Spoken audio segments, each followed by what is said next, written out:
The Kybalion is a mystical text that holds within it the secret teachings of the ancients and holds within it the keys to reality itself. This ancient wisdom is not theoretical, it is incredibly practical. When understood and applied, these 7 Hermetic principles give you the power to transform your life from the inside out.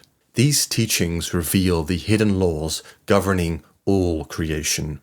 And once you align yourself with them, you move in complete harmony with the very forces that shape reality.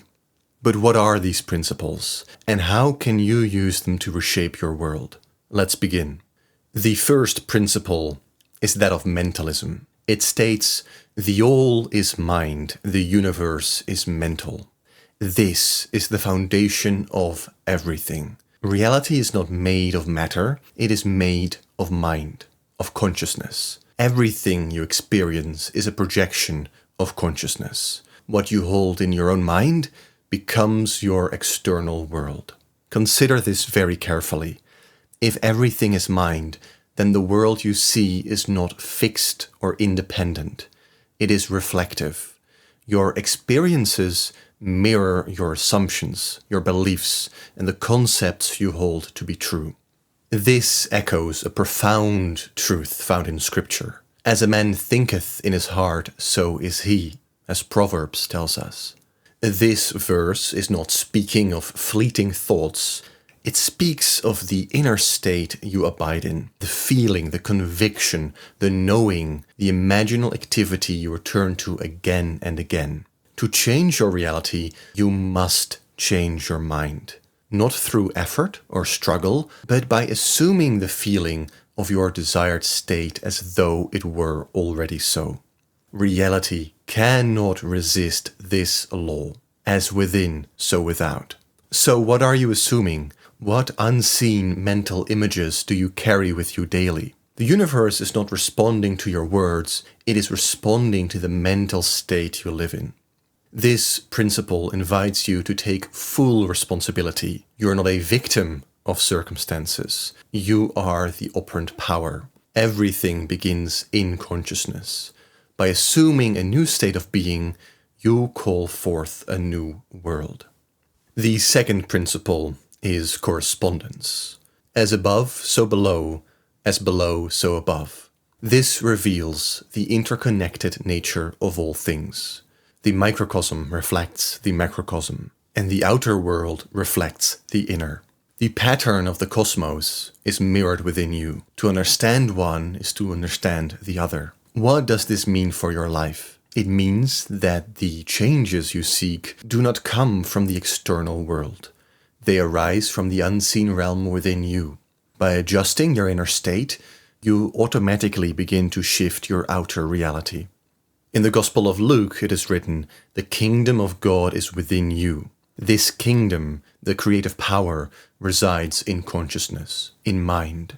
You do not find this by looking outside of yourself. You access it by turning inward and realizing that what you assume within is reflected without. When you understand this ageless principle, you stop reacting to appearances. You know the cause is never outside of you, so you look within. If your world reflects disharmony, where within yourself does that disharmony live? If you desire abundance, where within yourself can you begin to feel abundant now? When you bring your inner world into alignment with your desire, the outer world must follow. This is law. It cannot fail.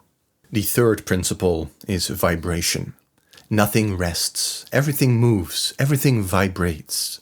Everything, seen and unseen, is in a state of perpetual motion. Your thoughts, your emotions, your beliefs, each carry a frequency. The vibration you maintain determines the reality you experience. Higher states of consciousness, love, joy, peace, vibrate at a higher frequency. Fear, anger, and doubt reside at the lower end of this spectrum. You cannot attract a reality that is out of alignment with your current vibration.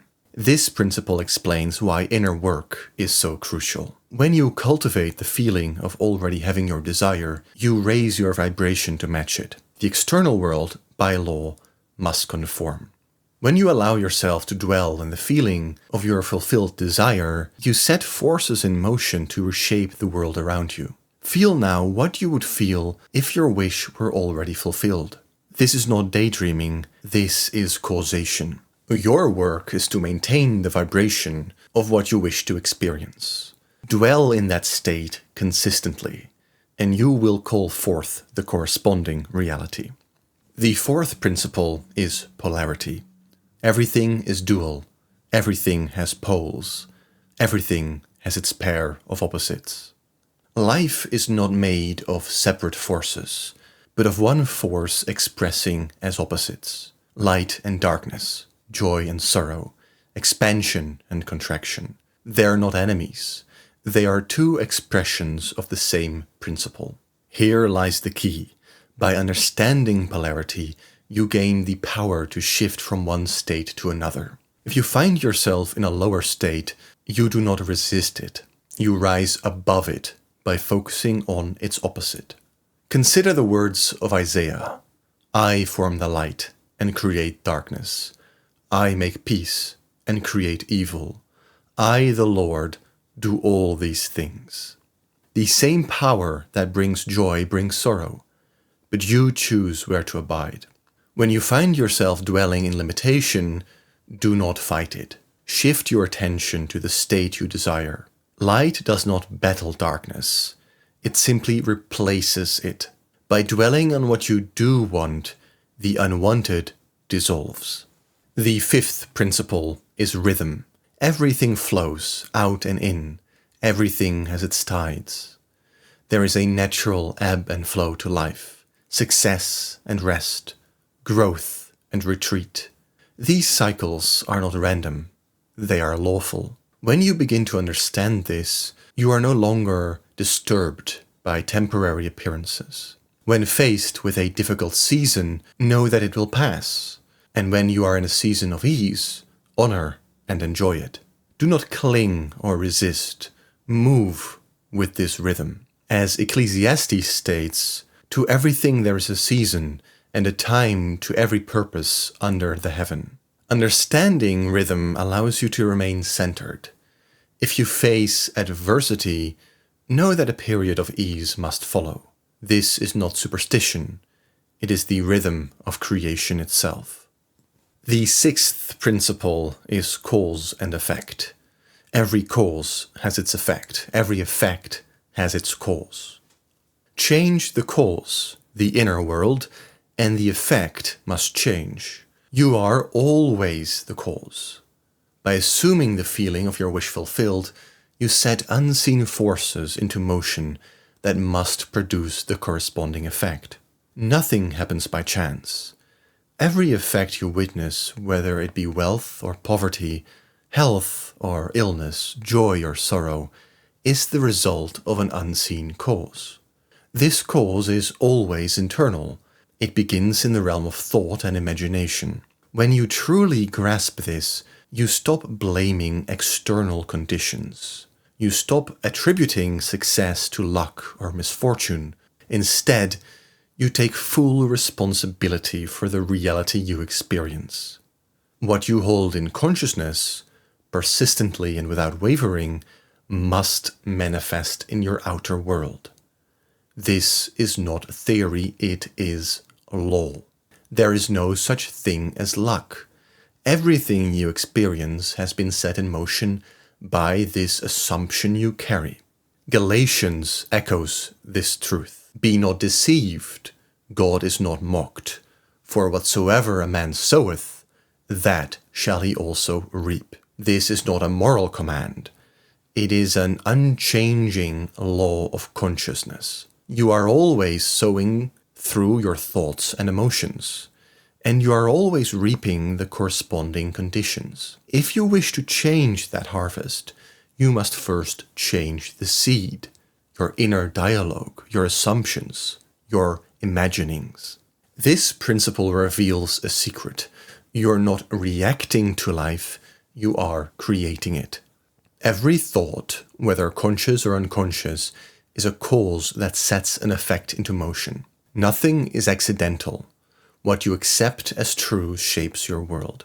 When you begin to apply this principle consciously, you become the first cause in your life. You no longer wait for circumstances to change, you imagine the change and trust the law to unfold it. The seventh principle is that of gender. Gender is in everything. Everything has its masculine and feminine principles. The masculine aspect is active, assertive, and projective. It is the power to will and to direct. The feminine aspect is receptive, nurturing, and creative, the ability to conceive and bring forth. Together, these forces are the engine of creation. Genesis reflects this truth. So God created man in his own image. Male and female created he them. This is not about biological gender. It is a profound mystical truth. Within you exists both masculine and feminine powers. Your masculine aspect is the directing force of imagination, the conscious decision to choose what you will experience. Your feminine aspect is the deep subconscious mind, the fertile ground where all things take form. Understanding this principle allows you to consciously unite these powers. To manifest anything, you must engage both forces. First, you impregnate your subconscious through the assumption of a desired state. This is the masculine act of choosing and directing thought. Then you allow the subconscious, the feminine womb of creation, to bring forth the outer manifestation. Most people remain stuck because they live only in the masculine or only in the feminine. They either push and force outcomes without true receptivity, or they passively hope for change without the conscious direction of will. But when these forces are united, when thought and feeling become one, the result is inevitable creation. The 7 Hermetic principles are living laws, and when you align with them, you become the master of your destiny. Everything you desire is already within you. By understanding and applying these truths, you claim your divine inheritance. If you would like to see more of these videos on the Hermetic teachings, please subscribe to this channel. Now, knowing what you know, what reality will you choose to create?